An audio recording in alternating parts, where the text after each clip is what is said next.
नगरपालिका निवडणुकीमध्ये शिर्डी शहराच्या जनतेनं भारतीय जनता पार्टी आणि महायुतीवर दाखवलेला प्रचंड विश्वास विकास कामांच्या माध्यमातून निश्चितच सार्थ ठरविण्यात येईल। तसेच आगामी कुंभमेळ्याच्या पार्श्वभूमीवर शहराच्या विकास प्रक्रियेमध्ये नगर परिषदेची भूमिका अत्यंत महत्त्वाची राहणार असल्याचा विश्वास जलसंपदा आणि पालकमंत्री राधाकृष्ण विखे पाटील यांनी व्यक्त केला। शिर्डी नगर परिषदेच्या उपनगराध्यक्ष पदाची निवडणूक प्रक्रिया नुकतीच पार पडली। या निवडणुकीत सर्वानुमते अभय शेळके यांची उपनगराध्यक्षपदी निवड करण्यात आली। तसेच धनराज कैलास कोते व अब्रार कय्यूम शेख यांची स्वीकृत नगरसेवक म्हणून निवड जाहीर करण्यात आली।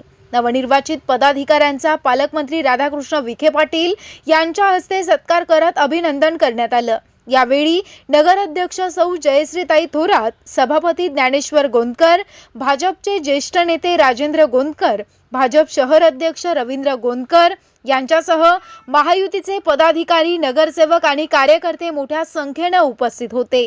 माध्यमांशी बोलताना मंत्री विखे पाटील म्हणाले की शिर्डीच्या जनतेनं भाजप आणि महायुतीला ऐतिहासिक बहुमत देत भक्कम पाठबळ दिलं।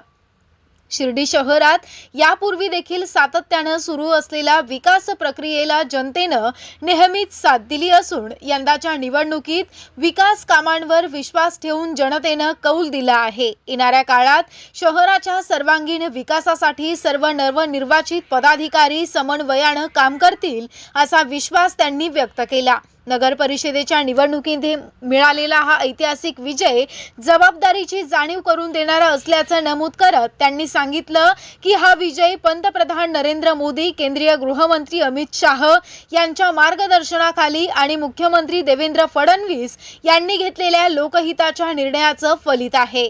शिर्डी शहराला भविष्यात आध्यात्मिक कॉरिडॉर म्हणून विकसित करण्याचं नियोजन सुरू असून याच धर्तीवर विकास कामे राबविण्यात येतील असं देखील पालकमंत्री राधाकृष्ण विखे पाटील यांनी स्पष्ट केलं।